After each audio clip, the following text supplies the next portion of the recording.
What keeps you up at night? What are 3 things that keep you up at night? That's a good question. So to be honest, in the workforce, I mean, the family life, I know that there's a lot of things that can, because there's a lot of things that keep me up at night as well. Pregnancy. Right. So really, this was such an interesting question, and I had to dig deep and say, you know what, I need to kind of step outside of what my true expertise or upbringing is in the industry.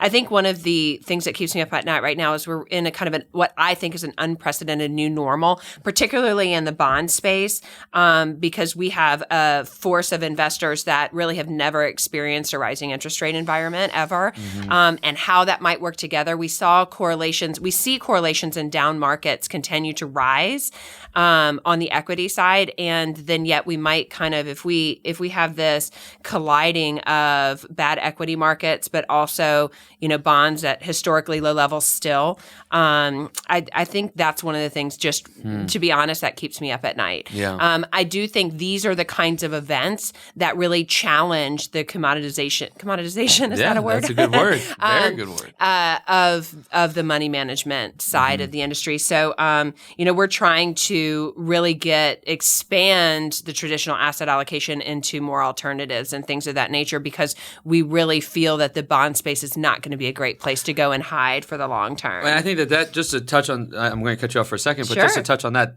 I think is an opportunity for advisors, right? That is a market event that we know is likely going to happen at some point. Yep. How are you going to be, as an advisor, more proactive with your clients to keep them from jumping off the cliff? We know they're going to jump off the cliff no matter what you do. Right. And that's going to cost time, because you're going to have emails and phone calls and text messages and everything from your clients. How do you utilize technology now to help lay the foundation, to help them understand and stay proactive with them? And that's where that is a perfect example of how technology can be used effectively. It really is. And I think, too, in the independent space, a lot of people think, well, you don't have that big name behind you. And I'm like, I'm sorry, but we have Schwab, Fidelity, TD Ameritrade. We have some pretty big names behind us when you look at our custodians.